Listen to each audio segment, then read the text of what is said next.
వస్తే వస్తే మొగుడిని కొడతా ఉంటే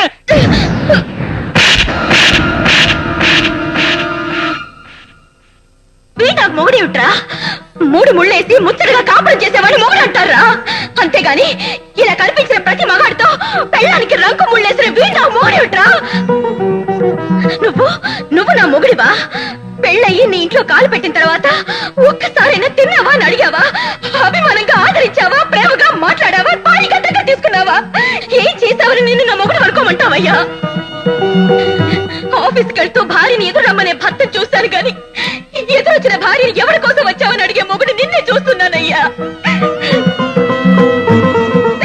కూరగాయలకి వెళ్ళి 10 నిమిషాలు ఆలస్యంగా వచ్చినందుకు ఎవరి దగ్గరికి వెళ్ళి పడుకొచ్చావని చావుకొట్టాడు. సాటి మనిషిగా ఆదుకున్నందుకు మురళి గారికి నాకు సంబంధం అడ్డుకట్టారు. ఇంకా ఈయన నా భర్త అనుకుని ఎలా కలిసి ఉండమంటారండి? నువ్వింత బరి తెగించి మమ్మల్ని బజారుకు లాగుతావని మేము కల్లో కూడా ఊహించలేదే. కోడలైన కూతురులా చూసుకున్నందుకు మాకు బాగా బుద్ధి చెప్పావే. కూతురులా చూసుకుంటే ఈయన కొడుకు నా మీద యాసిడ్ పోస్తున్నప్పుడు చూస్తూ ఊరుకునేవాడా? నిజంగా ఈయన కూతురునే అయ్యుంటే వెనక పక్క చీర నలిగింది ఎవడి ఒళ్ళో కూర్చుని వచ్చావని అడిగేవాడా?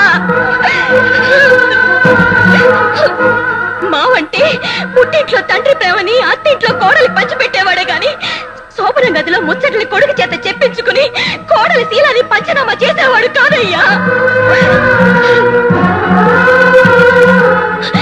అసలు ఆడది సిగ్గు విడిచి గోడ దూక తలుచుకుంటే పట్టుకోవడం మీ మగాళ్ళ వల్ల ఏమవుతుందండి?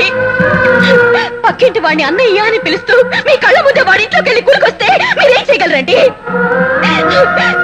నువ్వు తిండి పెట్టకపోయినా సుఖంగా ఉండేదాన్ని, కుట్టవకపోయినా సంతోషంగా గదిలో పడి కాపురం చేసేదాన్ని. నువ్వు మగాడివి కాకపోయినా నీలో మగతనం లేకపోయినా గుట్టగా ఉండేదాన్ని. కానీ నీకు అనుమానపు దెయ్యం పట్టిందయ్యా.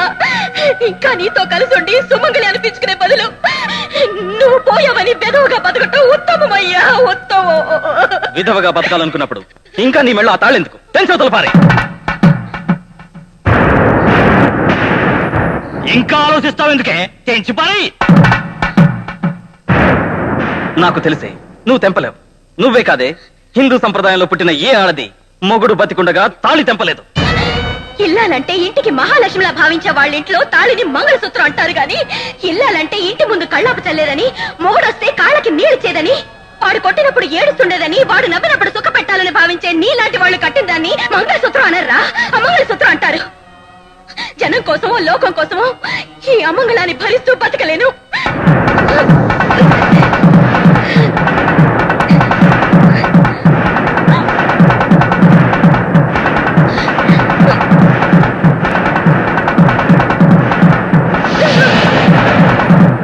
నీలాంటి మొగుడుతో ఏడుస్తూ పడుకునే బదులు ఏదైనా గుళ్ళోకెళ్ళి పడుకుంటే పుణ్యమైనా వస్తుంది.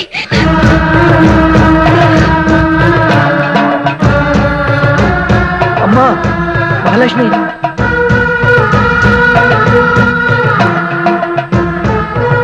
మహాలక్ష్మి, మంగళసూత్రం తీసినంత మాత్రాన నువ్వు విధవైపోవు. వీళ్ళందరూ వేలెత్తి చూపించినంత మాత్రాన నీ శీలం ఎక్కడికి పోదు. నీకు జరిగిన అన్యాయానికి నేను కూడా బాధ్యుణ్ణి. అదే బాధ్యతతో నేను నీకు జీవితాంతం తోడుంటాను. దానికి వీళ్ళు ఎన్ని అర్థాలైనా తీసుకొని వి షుడ్ నాట్ కేర్. కార్యేషు దాసి అని పెళ్ళాన్ని పని మనిషిలా, భోజ్యేషు మాతాని కడుపు నిండా తిండి పెట్టే తల్లిగా, శయనేషు రంభాని పడగదుల సుఖాన్నిచ్చే యంత్రంలా ఇలా ఆడదాన్ని బానిసగా బతకాలని రాశారే కానీ ఒక భార్యని భారీగా చూడాలని, ఇద్దరు స్నేహితులుగా ఉండాలని ఏ మహానుభావుడు చెప్పలేదు. చూడండి, మీకిష్టమైతే మీకోసం ప్రాణం ఇచ్చే ఒక మనిషిలా ఉంటాను. లేదంటే ఒక మంచి మనిషికి నీడనిచ్చే చెట్టులా జీవితాంతం ఒక స్నేహితుడిలా ఉండిపోతాను.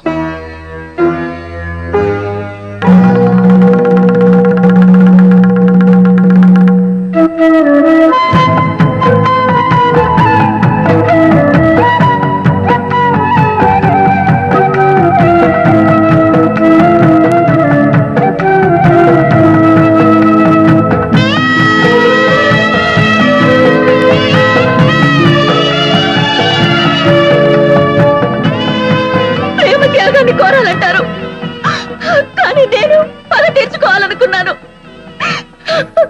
అందుకే ఆ దేవుడు నాకు దేవుడు లాంటి మనిషిని